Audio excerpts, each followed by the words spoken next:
It's What the Wednesday. And today's question came from a parent whose child does go to school, lucky them, and is facing some difficulty because when the child comes home, they're very hyper reactive.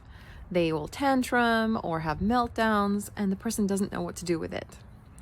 The answer to this one is probably something you've experienced yourself. If your child goes away from you for a little bit, and then you're told by the other caregiver that they were great, they were absolute angels, and then you think, oh my God, what happened? What happened to them that when they come home, they turn into these crazy emotional monsters? The answer is very simple. It comes from secure attachment. Very simply said, I would like you to think about it a little bit differently. I want you to consider that that behavior is coming out because you're the person that they feel most comfortable with. They trust you to take on all of their emotions and still love them. So when your child is reacting in a way that doesn't seem to make sense to you or overreacting, stop for a second and try to think, this is a compliment. They must really know that I love them. And in that moment, the one thing you can do for your child is to not react.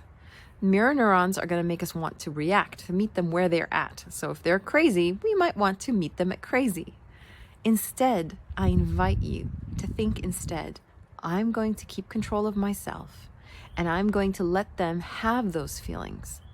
I'll talk more about feelings in another video, but being able to experience your feelings, good, bad, ugly, is so important.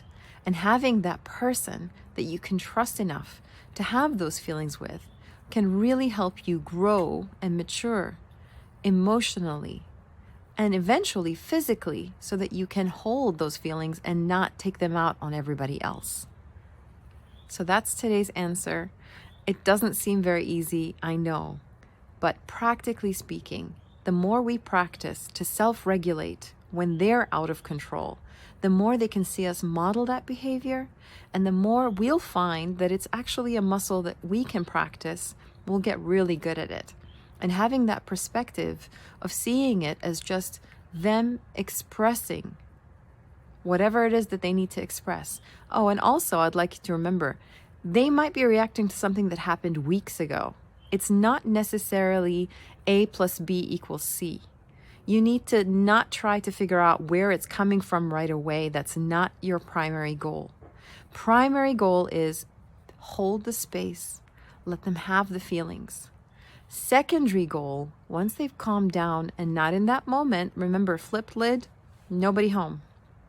Once they've calmed down, you can find other times when they are with their lid back on, and you can take it up then. Earlier today, you seemed really upset. Is there anything I can help you with? Is there something you want to talk about? Please avoid why. Why is an aggressive question. We're not going to ask, why are you behaving this way? Or why did you do that? We're going to ask instead, it seems like, that's one of my favorite expressions and it works. It seems like you were really upset by something. And then offer a chance for them to think through it. When you're going to have that conversation, ideally, the child is not looking eye to eye with you because, again, eye contact can be a little bit off-putting and it puts us on the defensive. Sometimes when you're engaged in an activity side by side, or even if you're washing dishes and they're just standing there next to you, that's a good time for you to talk because it takes the pressure off them. You're not looking them straight in the eye, you're giving them that space, and it doesn't feel like a direct interrogation. Hope that helps.